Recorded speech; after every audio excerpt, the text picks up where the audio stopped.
as you can see, we've got this really interesting, quite rare, old ancient megalith here. I believe this might have been part of a stone circle complex, which over time has been taken away and moved. It's really interesting. Now, the really interesting thing with this stone is the fact that it's subject to a lot of local legend.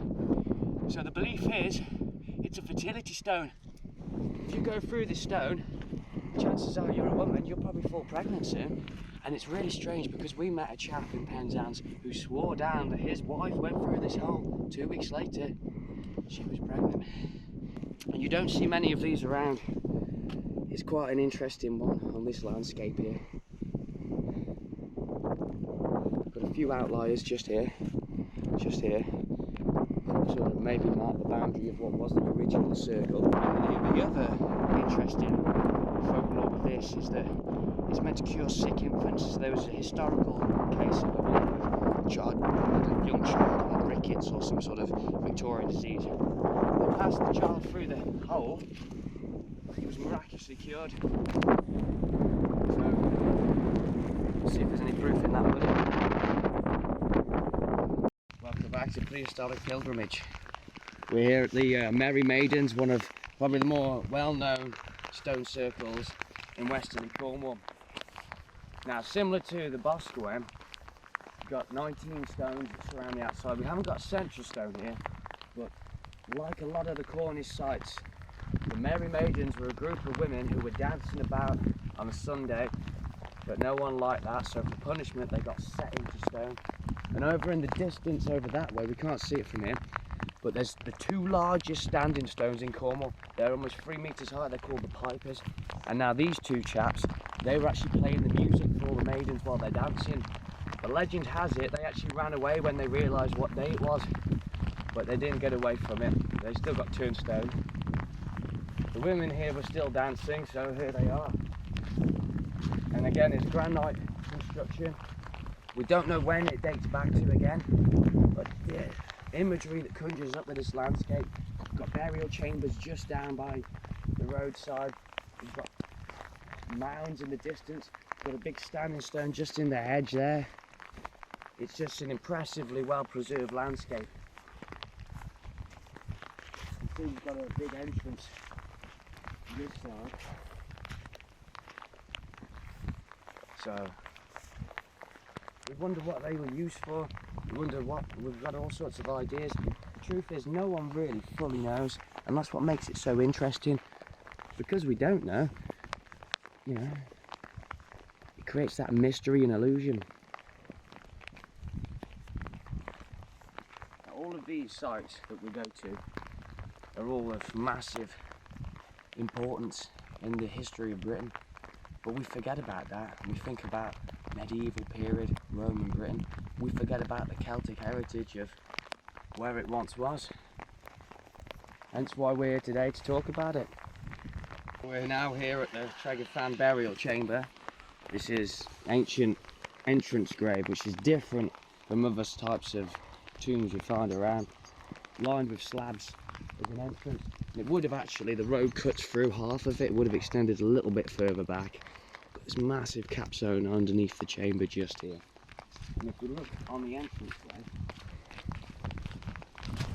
down here, we've got this incredible cup stone.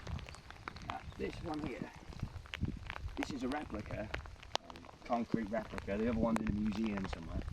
But these cup holes, you see these on ancient sites all around the country. Or, well, all ancient sites all over. And I'm not really sure what they symbolise, but it must mean something. So we're at Lanyon, Quoit. This is a bull dolmen. As you can see, this enormous capstone apparently weighs over 13 tonnes. Now, talking to a chap yesterday, he believes that there was no way that these stones could have been lifted without some sort of interesting technique we didn't have available to us now. So as you can see, we've got all the three uprights, and originally there would have been four, they think. During the 1800s, this collapsed during a storm, apparently. It must have been a bad storm to hit.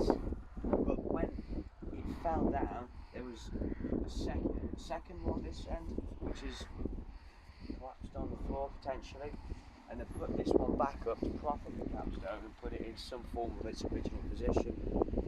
Apparently it's not exactly how it used to look back in the original days, but it isn't far off. So other names for this one is the Giant's Table. Huge table. It's too big for any human man or boy. And the other legend with these dolmen structures are that above they would lay the remains of the dead above for carrion birds to come and pick the remains and feed back to the world around. And then they'd inter the remains internally, so they believe. But with this one, it's funny, they've found lots of different remains from lots of different periods, and they think that people have took things out and put it back in at different stages. What's super interesting with the dolmens is that these are the structures that predate a lot of the megalithic structures. So potentially we're talking 5,000 years old. Apparently there's a long barrow, which I believe this might be the remains of just here, and it would have extended all the way towards the Dolmen. So we're at Boscawen-Un stone circle, Cornish stone circle, Boscawen-Un, and this is quite a significant place, this one. It's where the Cornish actually founded their Cornish Preservation Society of Cornish Culture and Language about 100 years ago. They signed the inauguration here, commemorating the ancient culture. But what's interesting is there's standing stones on the outside, all granite apart from one. Nice large central stone as well, which is apparently aligned to the solstice, summer solstice sunrise. And when it does illuminate the stone on the sunrise of the solstice, there's carvings on it. We've had a look, but we can't actually see them. Now, it's always good practice to walk around the stone circle once clockwise at least before going in, you know, permission and that. We've also got here, these stones that we're looking at here are supposedly meant to be an old burial kist. There's been someone interred underneath there, allegedly. We don't know. No remains have yet been found. And if we get a panoramic, this. So we've got this tall pillar in the centre, straight out to the sunrise on the summer solstice. And as we keep walking around, so Boscawen-Un, but it's also known as the Nine Maidens. And like a lot of the stone circles in Cornwall, there's a lot of mythology saying that these were all jolly people who were dancing on the Sabbath, and as a result they got turned to stone, which is why they still stand here now, which was to obviously scare everyone from dancing on the Sabbath.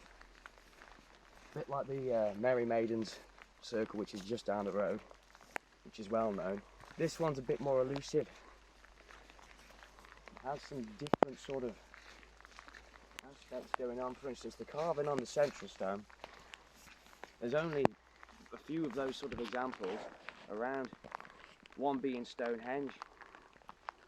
And what's really interesting is, out of all the stones, they're all granite, apart from this one, which is a quartzite block, which has been purposely selected for this. You can see. And this is aligned to the sunset on the Celtic holiday of Shimhain. So there must have been some purpose that this, in actual fact, was selected to be in this very position. Sunset aligned perfectly with. This is the internal of Chûn Dolmen, the best preserved dolmen of its type in the entirety of Cornwall. This right here is pretty much in situ, so they believe, as it would have been 5,000 years ago since its construction. This giant capstone on top of all these support stones. The entrance stone is still in position, as with many it is not. There is this little cubby, I don't know if you call it bad omen to go inside, but as they find, leave a token of appreciation for the fact it's still here and you can visit it, and I believe you're okay. It's not even touching this stone over here, guys. It's just resting on these three. The tiniest amount of contact on this one here. The majority of the weight is resting on this huge upright and a little bit on the back. Now this capstone is believed to be over 9 tons. How it got up on top of it, we do not know. But as we look around the landscape, we can see the burial mound. A quick fact about Dolmen, we often see them not on the top of hills, but slightly further down. So the settlements around would always be able to look up and see the ancestors there. And just up here, we can see this big mound. Let's take a walk up there. Way down here, Chûn Castle, which actually isn't a castle. It's an Iron Age Hillfort, which is there. The reason why it seems like a castle is the intricate stone structure that's made. Now we get these Iron Age Hillforts all around the country, particularly in our hometown, home county of Shropshire. They're littered everywhere. They're always earthen mounds. This is an incredible structure, no wonder it's considered a castle. It's investigated. This looks like a pretty fitting entrance for a castle. The centre of the settlement. This is actually very, very well preserved.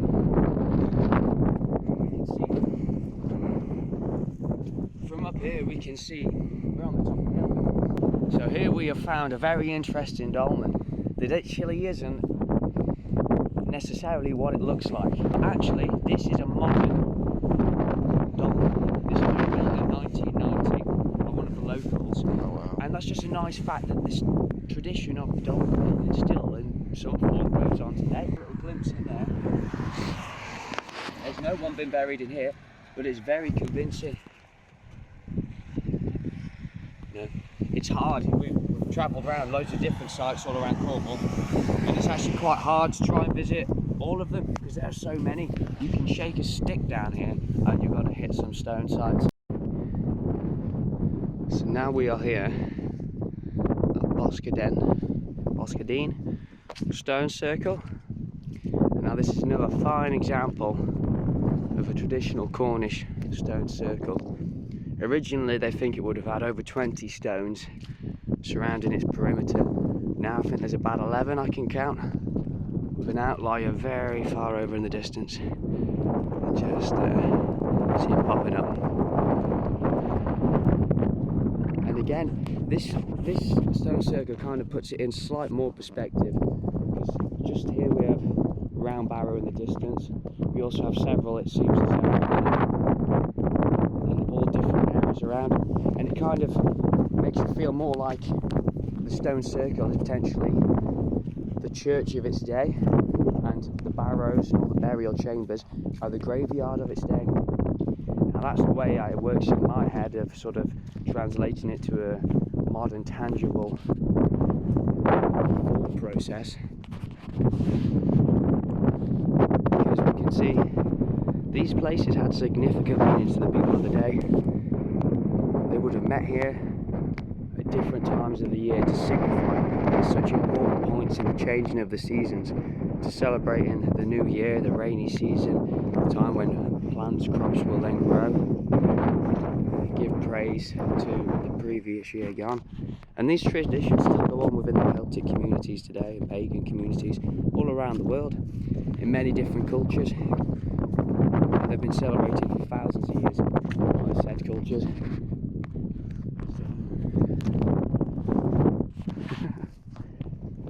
Boskednan. You can see another standing stone in the distance. Can't see an entrance into this field. It is surrounded by barbed wire. But I believe this standing stone actually has ancient Christian inscriptions on from about 600 AD. Who, what, where, when, why? We ask on Dolmen Hunters in this episode. Here we are the Carwynnen Quoit, one of the oldest settlements in known British history. We have this 1,500-year-old dolmen. Many years ago, around look here, minimum pointage connection. Yet this huge capstone, 22 stone, is on here. People would have buried their dead in here. They would have left gifts. They would have come here on special occasions, had picnics, all sorts of things. Villagers still come here to this day. You see? And this would have been the entrance through here, right here. All right, go back through. This would have been the entrance. So many years ago, and then filled it with rubble and soil and silt and all sorts around. Seeing this, so the erosion of the years is here. Ancient history. Just taking note of all the walls around, which is a staple of Cornwall. It's got over 30,000 miles of walls across the county and is quite distinctive. They believe the walls that completely encapsulate this landscape date back to around 6,000 years.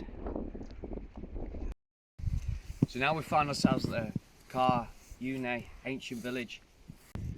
There's an Iron Age settlement probably founded here around 500 BC, so we're talking 2,500 years ago. But it developed for another 1,000 years on, and it wasn't until the Roman occupation in Britain left that this place ceased to be no more. But we'll walk through a little bit and show you some of the really interesting features of this place. So we've got these really interesting paved areas. Now this was all for the drainage of the walkways that led into where were our foggers, which is actually the ancient way to say cave in Cornish. So they built this for reasons we don't know. Looking into it, theories are it was for some sort of underground cool storage, keep the food cool, maybe. Other people think it was some sort of dwelling, but here's another one of these paved areas that would have led through into the large round house. We've had a big timber roof on the top, big construction. And this at the top of the hill is actually the biggest house that we found here. This is the oldest part of this site you find. This is what we call the fogger, what we say, the Cornish word for cave. And as we go in, we find these amazing walls, stacked of old bricks. But what we really find interesting is what's inside. Now, you can't really see very well, and it's very flooded at the minute, but I'm gonna scuffle through, even though it's a bit wet, and just try and show a bit of the inside of what this fogger was all about. It's quite a big area. In recent times, it's been capped with concrete to try and preserve the interior. It's hard to say what they were for. It still remains a mystery. Like I say, some cool storage for food probably does make quite a bit of sense. And now the passageway continues through down to here, and as we can see, carries on right through. Again, we're a bit flooded to take you right through, but we can see that just impressive construction. Enormous stones in the support and makeup of it. In the entrance to the chamber, you find all these huge stones. Now, these are part of the original construction. It's reminiscent of a lot of the earlier burial chambers we see all over, but this is much more of a purposeful structure that is to make use for human life to be slightly easier. So if we have a little wander up through this, now this is a recent addition, probably to just reinforce the structure, as I think a lot of the lintels of here may have been. When we look at these sites where it was human settlement, it just reminds us that today we are still human, and it connects us in the past. It takes away the mystery of how it was done, how it was this. It puts us there. Here we find more of the village as it spread out from the original fogger just here. We've got another really good example of a lot preserved roundhouse. Again, it would have had this huge timber roof on, and this settlement was well known for its woolen products. They found lots of tools here that relate to the use of crafting wool, so it gives some indication of what they were doing. There's been a lot of tamper with this site. There was a cottage in 1700 that was built from a lot of the stone here, but it still is in amazing condition. And although it isn't exactly a megalithic marvel, it's still pretty impressive. We've just come across the Holy Well of Carwynnen, and here again is a great example of where megalithic marvels and modern day come into one. Holy wells appear all across the country and often have been holy, sacred sites for hundreds, thousands of years to the ancients as well, straight through to now, Christians of the like. And we can see cup holes here. Maybe they're more recent, I don't know, but you see a lot of these on ancient sites. But what really is impressive with this well is the sheer size of this huge stone. Now this probably was not moved by the ancients, but they used to appreciate big glacial erratic rocks that would move, and this one has got its own spring. The water doesn't look that clean anymore, but it's said to cure all sorts of ailments. There's even a holy well underneath the hospital of our local town, Telford, so maybe there's a coincidence there. And what you often find at these sites as well, which is always really nice, is a shrine. Just people coming down and they leave tokens of mementos just to wish them well on their journeys. Pilgrims of all different walks of life.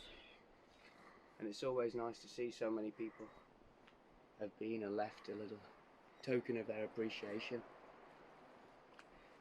which I think me and Sean are just about to do. Can we also just take a minute to appreciate the massive roots on this stone here? That in itself is just, looks like straight out of Lord of the Rings.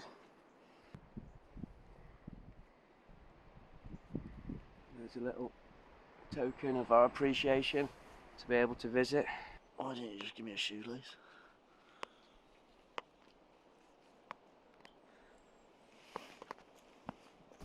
With that, we've left our tokens in the tree to say our appreciation to be able to come here and explore the Penwith Peninsula and all its megalithic marvels.